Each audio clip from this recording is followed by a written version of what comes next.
BRS MLA Karim Srihari గారు మన CM పక్కన కూర్చోవడం చూశారు. దాని మీద మీ అభిప్రాయం? ఏ నవాలో ఏడవాలో తెలియని పరిస్థితి ఉంది. ఇదే గుంపు మేస్త్రి ఆయన అన్నాడు కాబట్టి చెప్తున్నారు. రేవంత్ రెడ్డి గారిని గుంపు మేస్త్రి అంటే మాకు కూడా ఇబ్బంది అంటే ఆయన చెప్పుకున్నాను. గుంపు మేస్త్రి చెప్తున్నాను. ఈ గుంపు మేస్త్రి పాలన ఎట్లయిపోయిందంటే ఈయన ఎన్ని సందర్భాలు చెప్పి రాళ్లతో కొట్టి చంపాలన్నాడు. ఒక పార్టీ కండవ మీద గెలిచి ఇంకో పార్టీలో పెట్టారు, రాళ్లతో కొట్టి చంపాలన్నాడు. మరి ఆ రాళ్లతో కొట్ట చంపాల్సిన ఆ కడియం శ్రీహరి పక్కన కూర్చోబెట్టుకోవడానికి రేవంత్ రెడ్డి గారు సమాధానం చెప్పాలి. కడియం శ్రీహరికి బుద్ధి, సిగ్గు, లజ్జ ఉన్నటువంటి పొలిటీషియన్ కాదు. ఎందుకంటే ఆయన గత చరిత్ర చూడండి. ఫస్ట్ ఎల్లు ఉన్నాడండి ఆయన రాజకీయంగా భిక్ష పెట్టిన పార్టీ తెలుగుదేశం. ఎన్టీ రామారావు గారు రాజకీయంగా భిక్ష పెట్టి ఫస్ట్ కూడా చైర్మన్ చేసిండు, తర్వాత ఎమ్మెల్యే టికెట్ ఎమ్మెల్యే చేసిండు, మంత్రి పదవి ఇచ్చారు.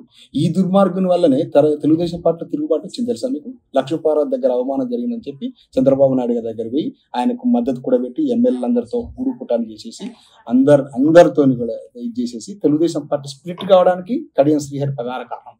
అప్పుడు అంటే ఎక్కడైనా కూడా తన రాజకీయ ప్రయోజనాల కోసం కన్నతల్లి లాంటి పార్టీని చీల్చినటువంటి చరిత్ర ఉంది. తెలుగుదేశం పార్టీలో ఒక దుర్మార్గమైన రాజకీయం చేసిన చరిత్ర ఉంది.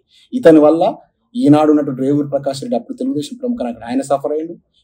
మన ప్రముఖ నాయకుడు దయాకర్ రావు గారు సఫర్ అయ్యిండు. ఇతని యొక్క తర్వాత టీఆర్ఎస్ లో కూడా వినయ్ భాస్కర్ లాంటి మంచి నాయకుడు, కరడుగట్టిన అంటే ఉద్యమం నేపథ్యం ఉన్నటువంటి నాయకులందరినీ సఫర్ చేసిండు.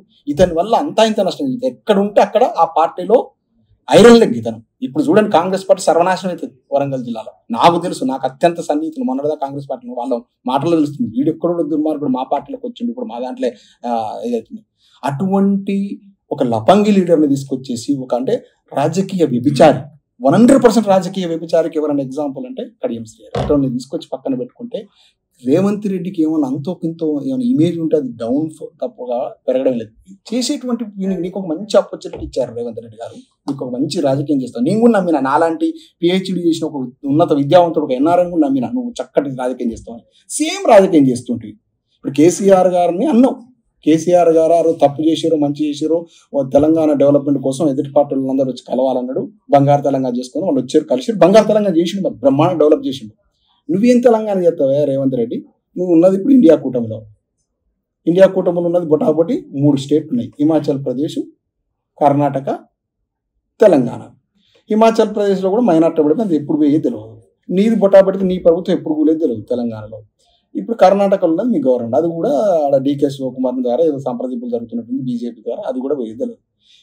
ఇంకొకటి పైపచ్చి దేశం ఉన్న కాంగ్రెస్ పార్టీని మొత్తాన్ని శివకుమార్ను రేవంత్ రెడ్డి ఇద్దరు ఇన్ఛార్జ్ తీసుకురా తెలిసింది. వీళ్ళిద్దరు ఇప్పుడు పార్టీకి ఒక సంవత్సర పార్టీ దేశంలో ఉన్న అన్ని రాష్ట్రాల కాంగ్రెస్ పార్టీ మెయింటైన్ చేయాలంటే సుమారు 2 నుంచి 3 వేల కోట్లు కావాలి. ఆ 2 నుంచి 3 వేల కోట్లు వీళ్ళ అవినీతి ద్వారా వివిధ ప్రాజెక్టులోనైతే వివిధ పథకాల నుంచి అమౌంట్ అవినీతి ద్వారా సంపాదించి ఏఐసిసికి ఇవ్వాలి. ఇవ్వకపోతే పార్టీ నడవదు. వాళ్ళ దగ్గర పైసలు ఎక్కడి ఉన్న అకౌంట్లన్నీ జప్తు చేసింది నరేంద్ర మోడీ.